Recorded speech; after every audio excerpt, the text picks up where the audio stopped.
Police अधीक्षक के लिए यह निर्देश दिया कि फील्ड में तैनात सभी प्रशासनिक और पुलिस अधिकारी मंडी और घनी आबादी वाले क्षेत्रों में नियमित पेट्रोलिंग करें। यह सुनिश्चित वो करें कि आवश्यक सामग्री की सप्लाई चेन में जुड़े वाहन को छूट का दुरुपयोग न हो और यह जारी किया जाए। और ये मैं पूरे प्रदेश के लिए कहना चाहूंगा कि बॉर्डर पर या किसी मुख्य मार्ग पर अगर किसी ट्रक में जानबूझकर सवारी बैठाई जाएगी तो ऐसे ट्रकों को जब्त कर लिया जाएगा। तो मैं माननीय मुख्यमंत्री जी का जो निर्देश है वो पुलिस विभाग और सभी जिलाधिकारियों और वरिष्ठ पुलिस अधीक्षकों और पुलिस अधीक्षकों के लिए है कि हर हालत में यदि ढोते हुए कहीं भी कोई भी वाहन छोटा या बड़ा अवैध रूप से ले जा रहा है तो ऐसे वाहन को भी जब्त कर लें। तो ट्रांसपोर्टर्स और इस प्रकार के जो भी ड्राइवर्स हैं उनको ये चेतावनी रहेगी कि वो किसी भी तरह से लॉकडाउन का उल्लंघन न करें, जो हिदायत है उसको फॉलो करें। केवल ड्राइवर और क्लीनर गाड़ी में रहेगा। लौटते टाइम भी अगर गाड़ी खाली जाएगी तो कोई और व्यक्ति उसमें नहीं बैठेगा। माननीय मुख्यमंत्री जी ने एक और निर्देश ये दिया है कि जो क्वारंटाइन सेंटर हैं उनमें सोशल डिस्टेंसिंग का विशेष ध्यान दिया जाए और क्वारंटाइन सेंटर्स में खान पान की व्यवस्था, टॉयलेट्स की व्यवस्था, वहां पर सोने की और अलग अलग व्यवस्था जो है उस पर भी उन्होंने समीक्षा की और आदेश दिया कि ऐसे सभी क्वारंटाइन सेंटर्स को वरिष्ठ अधिकारी यानी जिलाधिकारी स्वयं भी, पुलिस अधीक्षक स्वयं भी, सीएमओ भी जाकर देखें और कहीं भी वहां पर दिक्कत ना हो। यदि कोई क्वारंटाइन सेंटर चिकित्सा अधिकारियों या नर्सों के लिए है, उस क्वारंटाइन सेंटर की भी व्यवस्था सुनिश्चित करें जिससे कि किसी भी हमारे स्वास्थ्य कर्मी को, किसी भी हमारे डॉक्टर को, किसी भी हमारे नर्स को या और पैरामेडिकल स्टाफ को दिक्कत ना हो।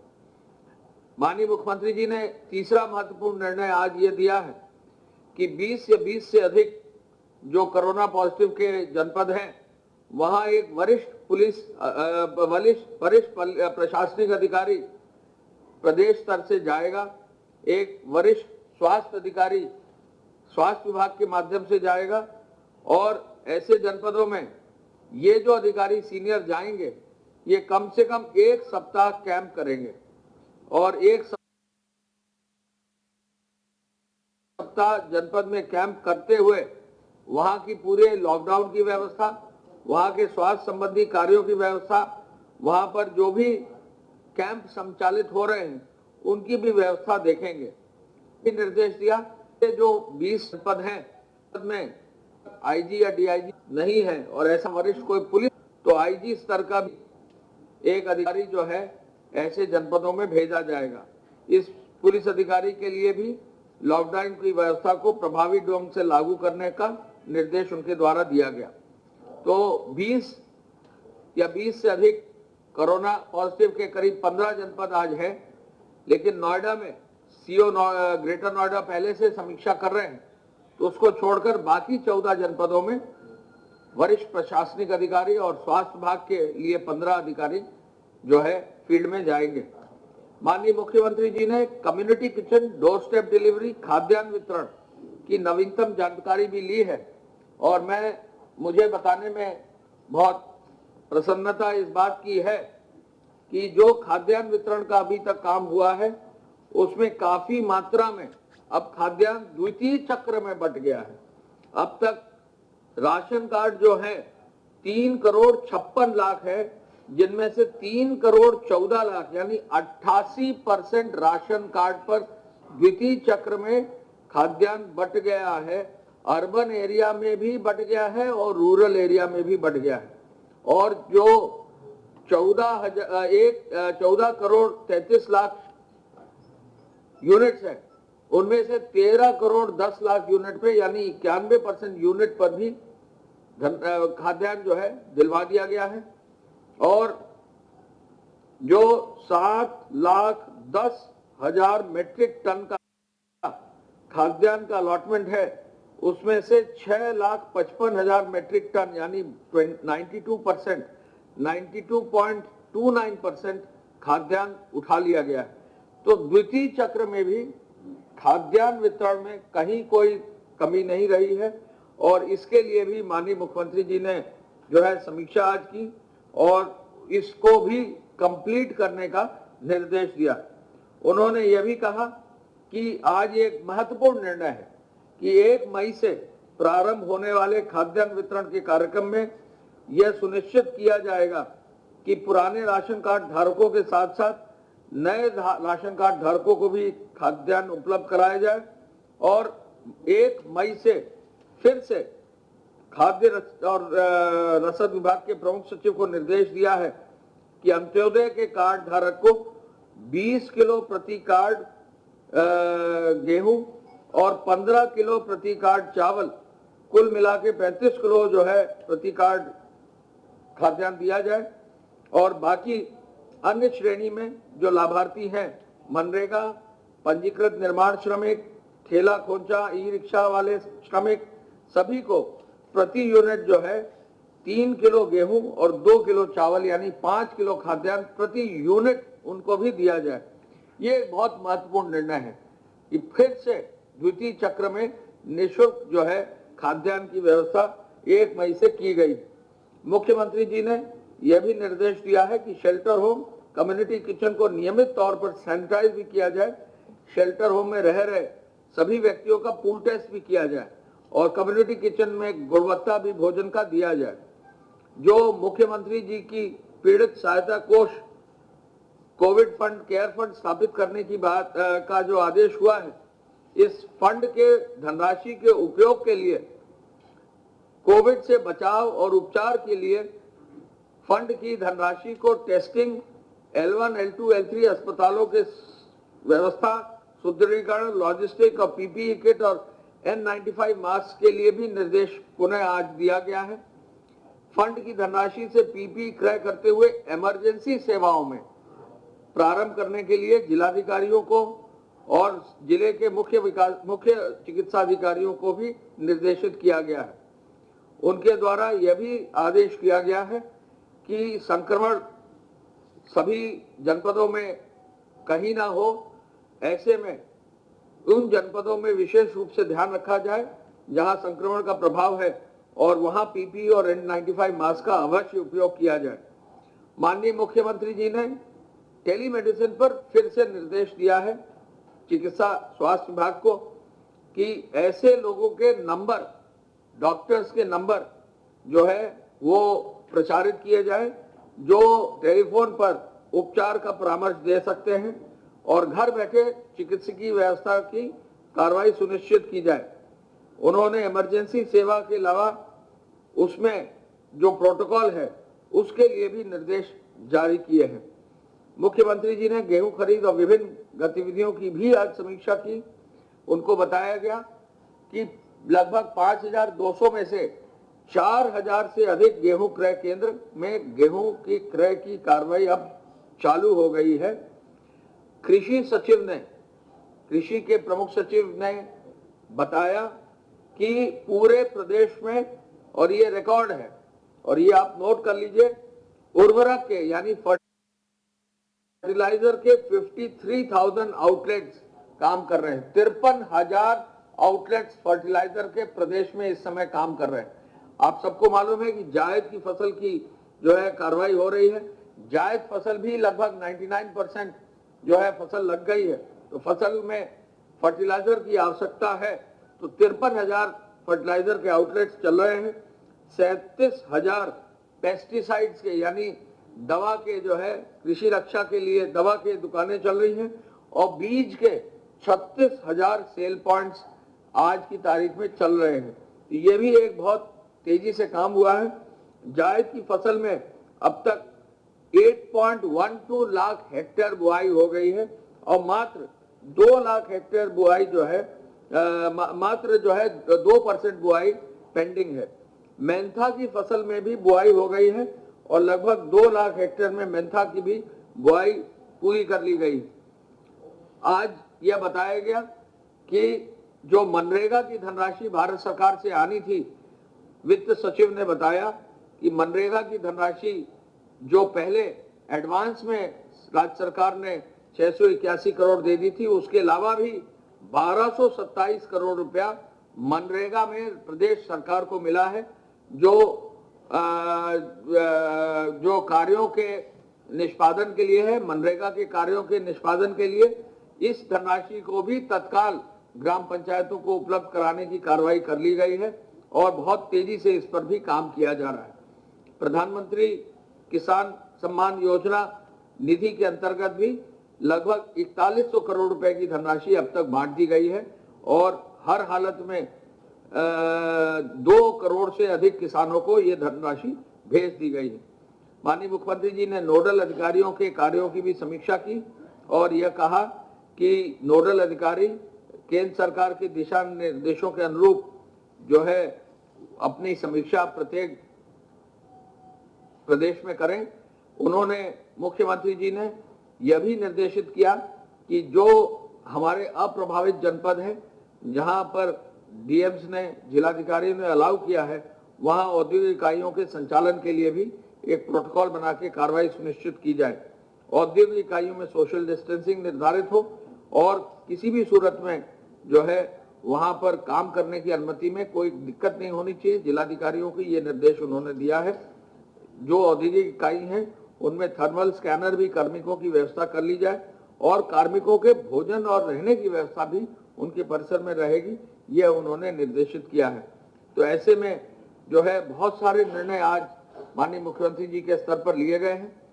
मैं ये भी आपको बताना चाहूंगा कि उच्च शिक्षा विभाग ने बताया है कि अब तक प्रदेश में 93,652 ई कंटेंट विश्वविद्यालय द्वारा अपनी वेबसाइट्स पर लोड कर दिया है।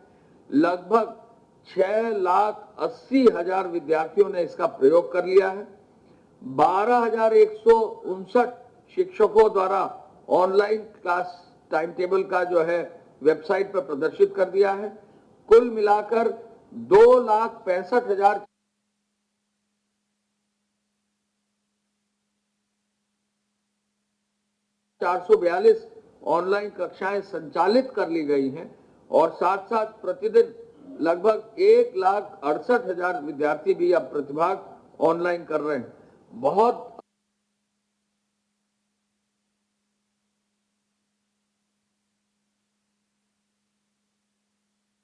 अच्छी मात्रा में ऑनलाइन जो है पढ़ाई चल। हम लोगों का फील होगी कि जो भी के स्टूडेंट्स हैं, टेक्निकल एथिक में भी कई जगह ऑनलाइन क्लासेस हो रही हैं, ऐसे में वो सभी अपने ऑनलाइन क्लासेस में भाग लें, जिससे कि उनका समय प्रॉपर्ली यूटिलाइज हो और वो शिक्षा में अपने जो है गुणवत्ता को और अधिक बढ़ा सकें। हम ये भी आज बताना चाहेंगे कि लगभग आईटी डिपार्टमेंट ने जो है 23,000 जन सुविधा केंद्र, कॉमन सर्विस सेंटर खोल दिए हैं। 23,000 एक कॉमन सर्विस सेंटर पर 2 व्यक्ति काम करते हैं, तो लगभग 46,000 लोग जो है इनमें काम कर रहे हैं। 7,022 औद्योगिक इकाइयां अब चल रही हैं।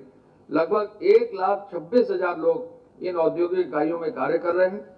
28 चीनी मिलों ने समस्त गन्ने की अपनी पिराई कर ली है और 92 चीनी मिल ऐसी हैं जिनमें अभी काम चल रहा है। और यह भी बताकर हमें खुशी है कि 16,418 करोड़ रुपया का इस वर्ष गन्ने का मूल्य का भुगतान भी पूरा कर दिया गया है। 16,413 करोड़ गन्ना मूल्य का भुगतान कर दिया गया है। आपको बताया गया ईंट भट्टे 12,027 शुरू हैं और लगभग 5,70,000 से अधिक श्रमिक इनमें कार्य कर रहे हैं। यूपीडा द्वारा अपने 3 कार्य शुरू कर दिए गए हैं और आज की तारीख में यूपीडा के पूर्वांचल एक्सप्रेसवे में जो 11,200 करोड़ से अधिक का कार्य है, लगभग 4,835 श्रमिक कार्य कर रहे हैं। और आपको जानकर खुशी होगी कि यूपीडा के पूर्वांचल एक्सप्रेसवे में 2,122 मशीनें काम कर रही हैं। 2,122 किसी भी प्रोजेक्ट पर इतनी अधिक संख्या में मशीनें कहीं भी प्रदेश में नहीं लगाई गई। बुंदेलखंड एक्सप्रेसवे का कार्य भी जो है तेजी से हो रहा है, उसका 4,481 श्रमिक है। गोरखपुर लिंक एक्सप्रेसवे में 428 श्रमिक कार्य कर रहे हैं। पीडब्ल्यूडी विभाग ने भी बहुत तेजी से कार्य शुरू किया है। पीडब्ल्यूडी में अब तक 161 कार्य अब शुरू कर दिए गए हैं और कुल मिलाकर 2,858 करोड़ के कार्य शुरू हो गए हैं और लगभग 3,727 श्रमिक जो है पीडब्ल्यूडी विभाग के विभिन्न कार्यों में जो 161 है उनमें काम कर रहे हैं। यानी लगभग 2,800 से अधिक करोड़ के काम शुरू और 161 कार्य जो है शुरू कर दिए गए। सिंचाई विभाग ने भी 49 परियोजनाओं में 140 करोड़ में काम शुरू कर दिया है। लघु सिंचाई ने 165 कार्य शुरू कर दिए हैं। तालाबों के 188 शुरू कर दिए। ग्रामीण पेयजल में 27 कार्य शुरू कर दिए हैं।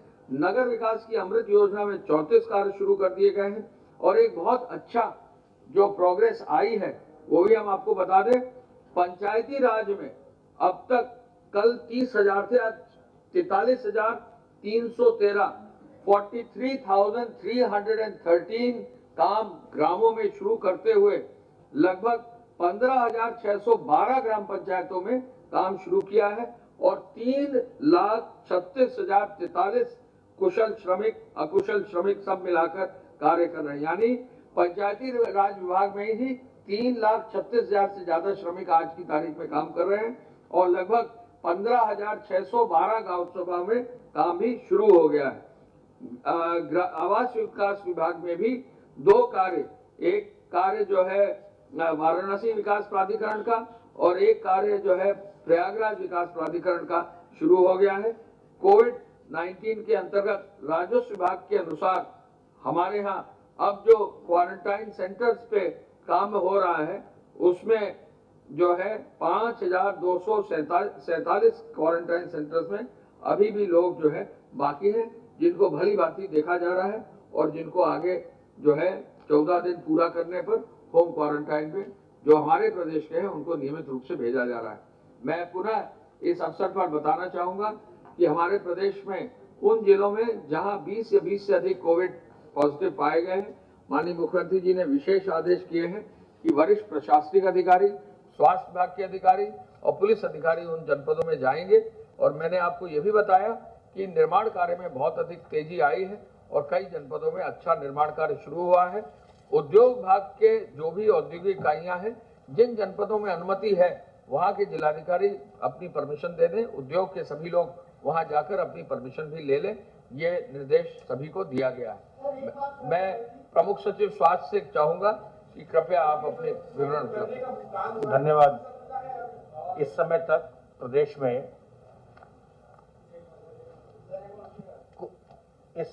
प्रदेश में जो हमारे एक्टिव केसेस हैं उनकी संख्या 1299, कुल केसेस 1,507, उनमें से 187 1507 टोटल केसेस।